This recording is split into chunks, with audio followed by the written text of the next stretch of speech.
परंपरा को आगे बढ़ाने का संकल्प है हमारा, क्योंकि आपकी उम्मीद पर टिका है परिवार हमारा। अमर भारती एक उम्मीद, जज्बा बुलंद हौसलों का, जज्बा भारत के निर्माण का। नमो अरिहंताणं नमो सिद्धाणं नमो आयर्याणं नमो उवज्जायाणं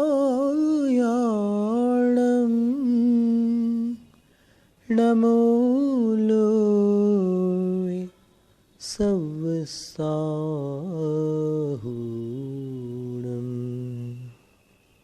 कुछ प्रैक्टिकल बातें करते हैं। जैसे पिछली बार बताया कि 9 साल की उम्र से 15 साल की उम्र तक जिस इंसान पर जुल्म होते हैं, वो 18 वर्ष की उम्र के बाद अपराध जगत की ओर गतिमान होता है।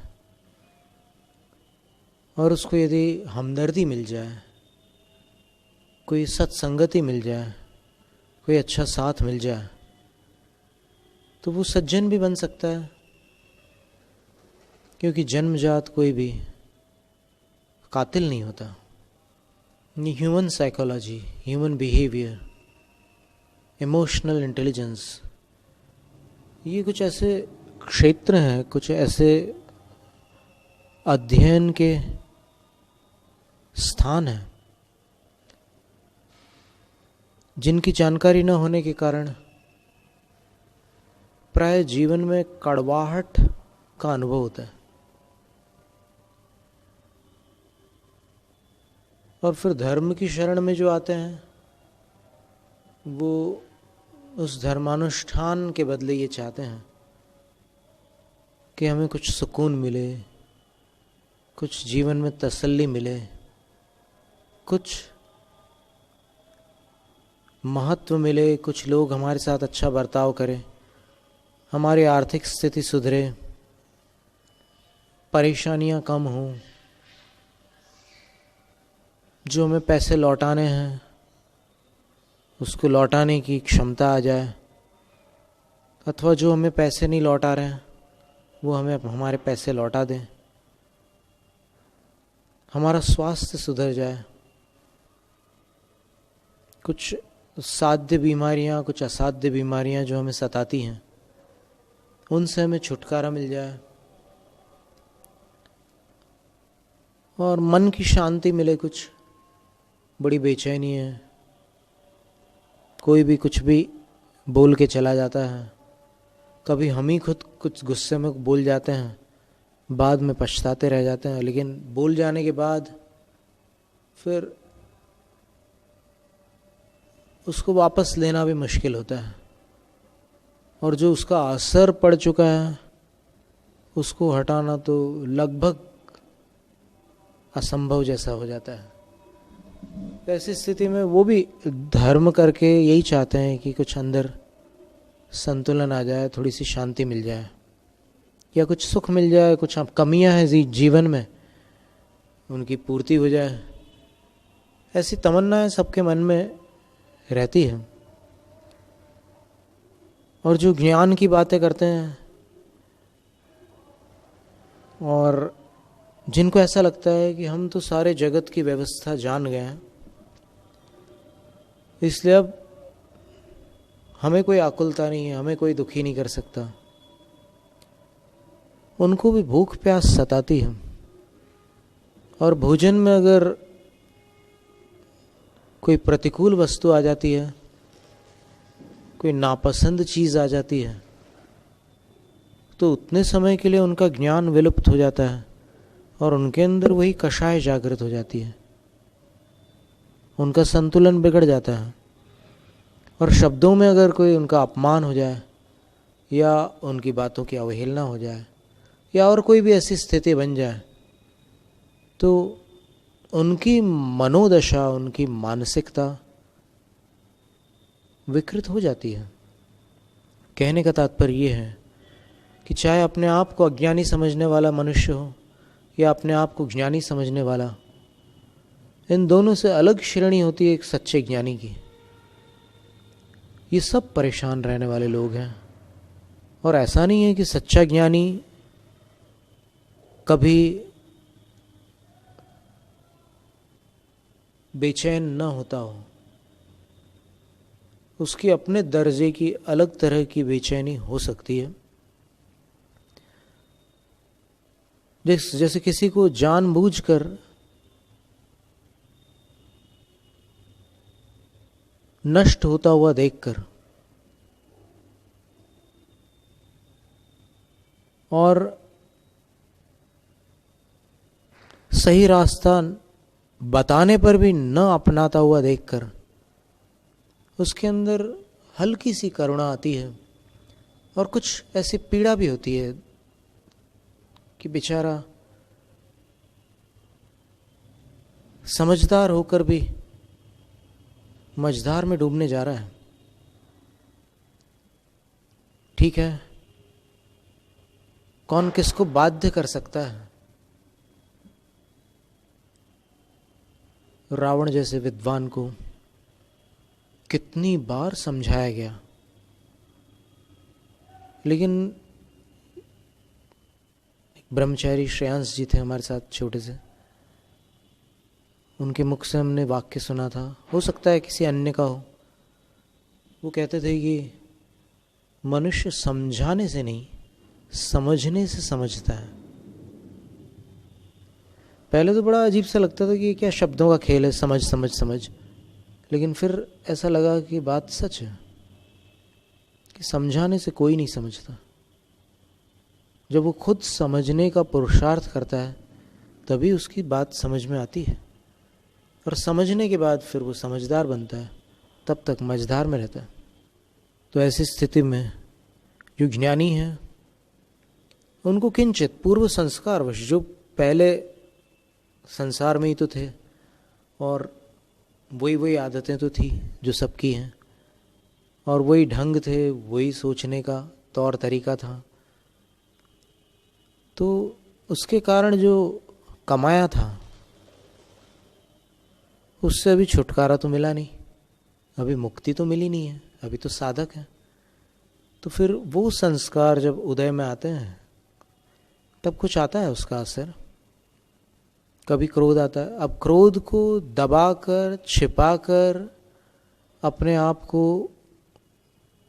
कोई शांत महात्मा प्रदर्शित करना साधक का मार्ग नहीं है। क्रोध है तो है, और जीत लेंगे तो जीत लेंगे, लेकिन क्रोध होते हुए भी अपने आप को शांत दिखाने का प्रयास करना, ये मायाचारी हो जाएगी, कपट हो जाएगा, और कपट से कभी आत्मा को शांति नहीं मिलती। और किसको दिखाना है, किसके सामने बड़ा बनना है, अपनी महानता किसके समक्ष स्थापित करना है, ये कोई दिखावे की चीज नहीं है। अंतरंग शांति यदि नहीं मिलती तो विश्व भले ही आपको भगवान मान रहा हो, अंतिम श्वास लेते समय आपको तो सुकून नहीं मिल सकता। आपके अंदर वही आकुलता, वही अशांति, वही अधूरापन उस समय भी मौजूद रहेगा। इसलिए जीवन को सरल बनाना, भले ही सरल न हो, लेकिन आवश्यक अवश्य है। और कहते हैं कि भोलापन पिछले जन्मों की तपस्या से आता है। चलो कोई बात नहीं, तो अपन कुछ बचपन का स्मरण तो कर सकते हैं, या फिर जीवन में अपन ने कितनी बार धोखे खाए वो देख लें।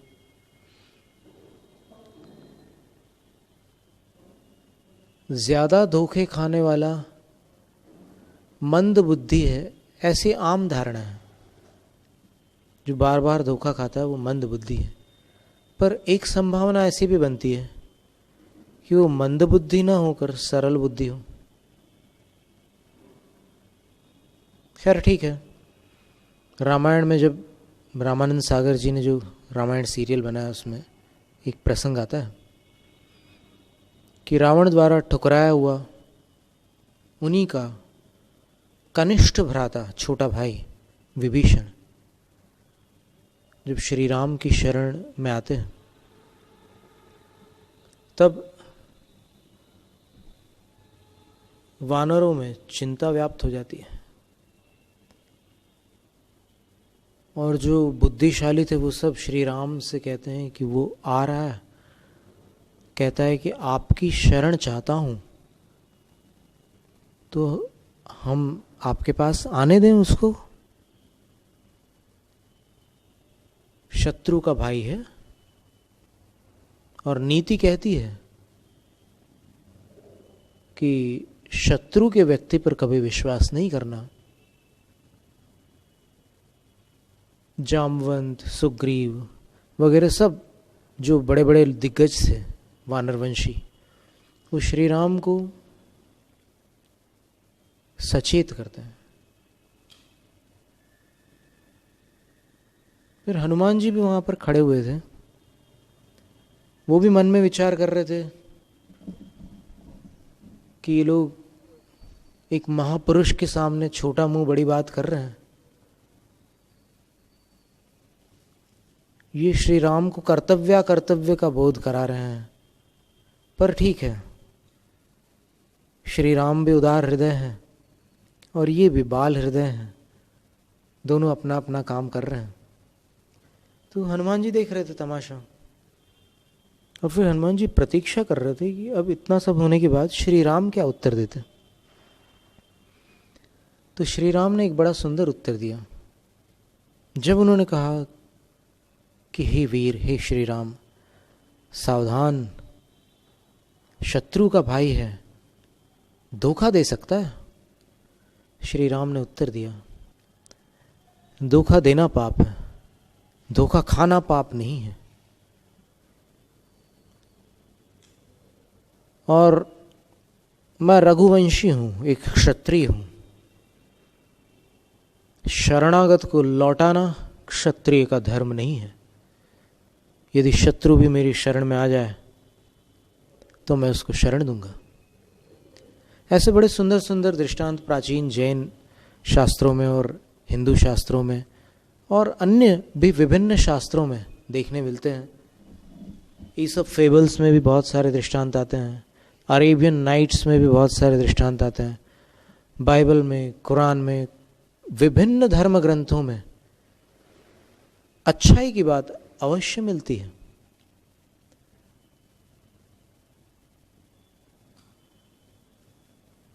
पर मतभेद होते हैं। किसी ने सही कहा है कि मतभेद ज्ञानियों में होते हैं, अज्ञानी हमेशा एक मत होते हैं। अच्छे लोगों में बहुत सारे अच्छे अच्छे विचार आएंगे और बुरे लोगों में एक ही विचार रहता है। तो खैर, अच्छे बुरे की बात छोड़ो, क्योंकि ये स्थायी नहीं है। बुरा आदमी अच्छा बन सकता है और जो बचपन में कभी अच्छा रहा वो किसी कारणवश बुराई का रास्ता भी मजबूर होकर पकड़ सकता है, लेकिन फिर भी उसके अंदर जो अच्छाई के बीज है उनको वापस अंकुरित किया जा सकता है। किसी के सुधार के प्रति निराश होना उचित नहीं है, क्योंकि कभी भी कोई भी योग्य साधन मिलने पर, योग्य संगति मिलने पर सुधर सकता है। और पूरा का पूरा कौन अच्छा है और पूरा का पूरा कौन बुरा है? ऐसा कौन है जिसने कभी पाप न किया हो? और कैसे ऐसा कौन है जिसने हमेशा पाप किया हो? कोई नहीं। तो ऐसी स्थिति में फिर श्री राम का ये दृष्टांत बड़ा सुंदर लगता है कि वो कहते हैं कि धोखा देना पाप है, धोखा खाना पाप नहीं है। कितने सुंदर, कितने उदार विचार हैं। फिर ऐसे ही एक प्रसंग और आता है रामायण में कि जब इंद्रजित पराजित हो जाता है, तब उनकी पत्नी सुलोचना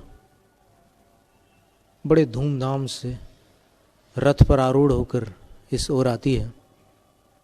तो उस ठाठ को देखकर कुछ वानर वंशियों को दूर से ऐसा लगता है कि पता नहीं क्या बात है, इतने ठाठ से कौन चला आ रहा है इस ओर, कहीं ऐसा तो नहीं कि इंद्रजित की पराजय से रावण स्वयं परिवर्तित हो गया हो और सीता माता को लौटाने आ गया हो। तब कोई श्री राम से पूछता है कि हे राम, यदि रावण सीता माता को लौटा देगा तब आप क्या करोगे? रावण तो लंकेश है, आपने विभीषण को लंकेश बनाने का वचन दिया है, आप क्या करोगे? तब श्री राम बड़ा ही मार्मिक उत्तर देते हैं। कुछ समय तक तो, कुछ पल के लिए तो वो शांत हो जाते हैं, फिर एक मंद मुस्कान उनके मुखड़े पर आ जाती है और कहते हैं कि नहीं, इसकी चिंता मत करो, यदि रावण मुझे मेरी सीता लौटा दे तो फिर मैं रावण से आग्रह करूंगा कि लंका का राज्य अपने छोटे भाई को दे दो, मैं तुम्हें और बड़ा राजा बनाता हूँ, और मेरा भरत तो एक इशारे पर मेरी बात मान लेगा और मैं रावण को अयोध्या का सम्राट बना दूंगा। अब ये रामायण के छोटे छोटे दृष्टांत हैं। रामायण में उपदेश कम है, संदेश अधिक है, और संदेश भी मौखिक कम, जीवंत अधिक है। तो ऐसे संदेशों में से कभी कभी कोई ऐसे संदेश सुनकर अपना हृदय एकदम आह्लादित होता है, प्रफुल्लित होता है, या फिर वो चीज़ अपने हृदय को छूती है। अगर कोई चीज़ अपने हृदय को छूती है तो समझ लेना कि कहीं ना कहीं अपने हृदय में और उस बात में तालमेल ज़रूर है, नहीं तो कोई चीज़ ऐसे अचानक मिल नहीं सकती। कोई बात अगर अपने हृदय को छू रही, इसका मतलब ये है कि अपने हृदय से उस बात का तालमेल है, और यदि तालमेल है तो फिर अपन उस बात पर पुनर्विचार भी कर सकते हैं। पुनर्विचार करके उसको किस तरीके से अपने जीवन में लागू करना, इसका उपाय भी ढूंढ सकते हैं। और अपने को अपने सिवाय चलाने वाला कौन हो सकता है? क्योंकि गुरु तो इशारा करेंगे, अब कब तक आपको उंगली पकड़कर चलाते रहेंगे, संकेत दे देंगे, 24 घंटे नहीं संभाल सकता कोई किसी को।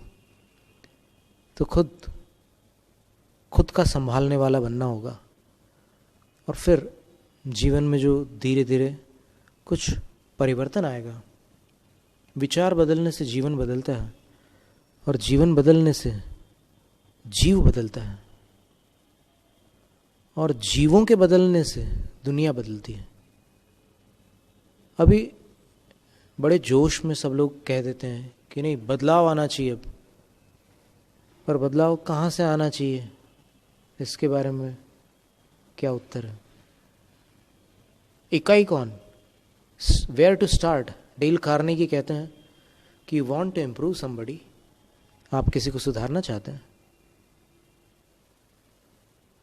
गुड आइडिया, बहुत अच्छा विचार है, बट वेयर टू बिगिन, कहाँ से शुरुआत करोगे?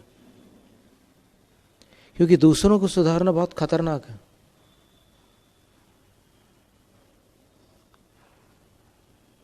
तो सरल रास्ता ये है कि खुद को सुधारने लग जाओ, और हम बदलेंगे युग बदलेगा।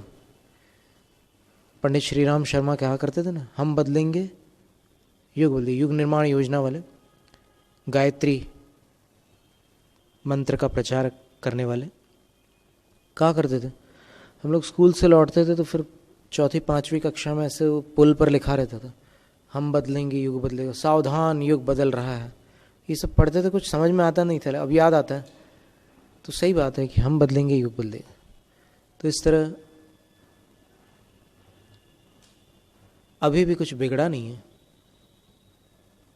जितना बिगड़ा है बनाना अपने हाथ में है, बिगड़ी बन सकती है, बस अपने बदलने की देर है।